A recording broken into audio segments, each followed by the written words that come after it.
I'm from Charleston. Charleston. Charleston, South Carolina. 21. 25. 27. 22.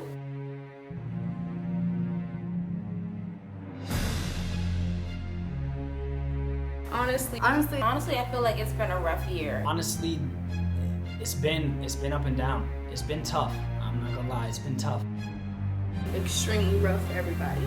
And we're not just talking about black people, we're not just talking about white people. It's been really rough.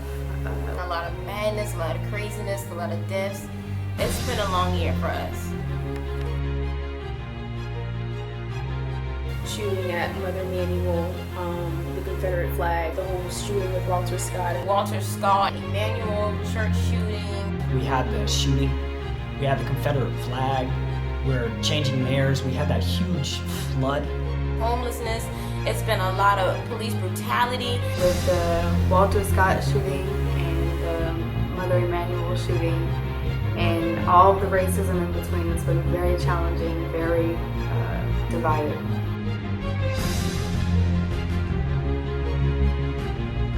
Everything that's been happening as far as the clash against races, it's been very hard.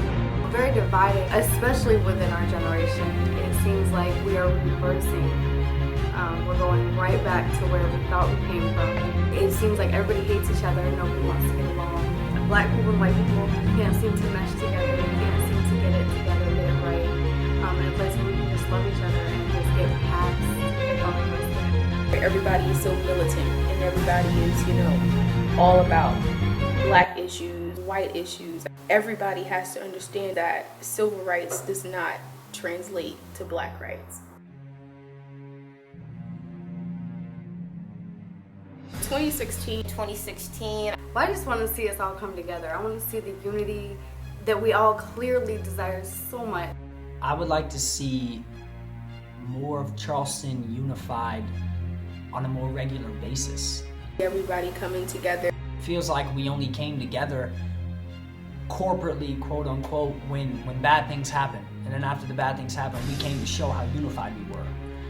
But after the shooting, that's mainly what I'm talking about, is we came out, and then there's been small pockets here and there of our city coming together, different organizations coming out and saying, hey, we're doing this. But what I want to see for the city this year is all of those, our unity come together as one for God, honestly. We come together for God as one.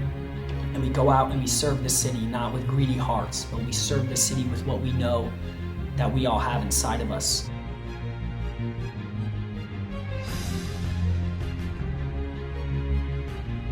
The problem with churches in our city, they're all competing against each other. It's harder for our generation to come into the church and feel comfortable because the older generations are so judgmental and so stuck in their ways.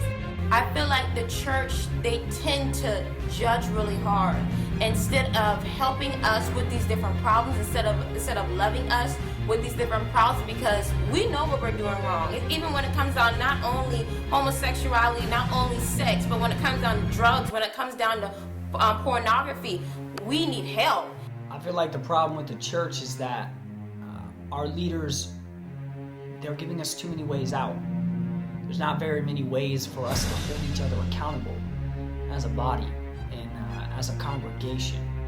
We need leaders that's going to relate to our struggle. That's going to say, you know what, this struggle, you did used to have this struggle, but God can deliver you, and this is what you do. People do not tell us that God can use you. God can use anyone. A lot of pastors and preachers and a lot of people in the church, they say, oh, we're all sinners and we fall short of the glory, but we're redeemed. And they leave it at that. And then we're just left with like, okay, we're redeemed, but how are we redeemed?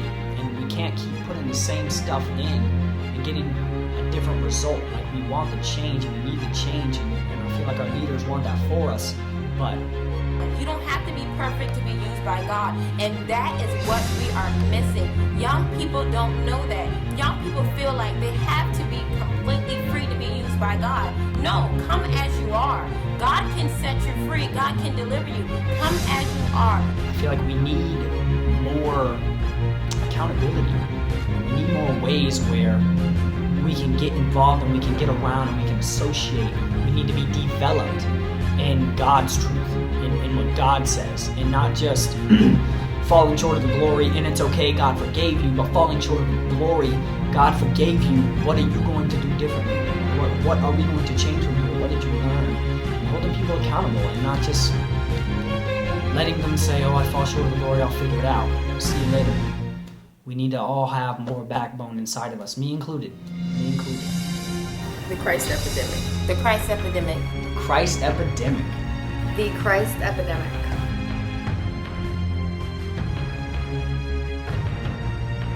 I found out about it through one of my friends. Through Facebook. They had the app and they told me to download it, so I did. I found out about it through a friend who told me about the app, and I downloaded the app. I've seen it all over Facebook. I never go on Facebook. I just felt this need to just go through my phone and just open it. And I just went in and I opened it and I clicked it, and the first thing that was there was this young black man in a white t-shirt.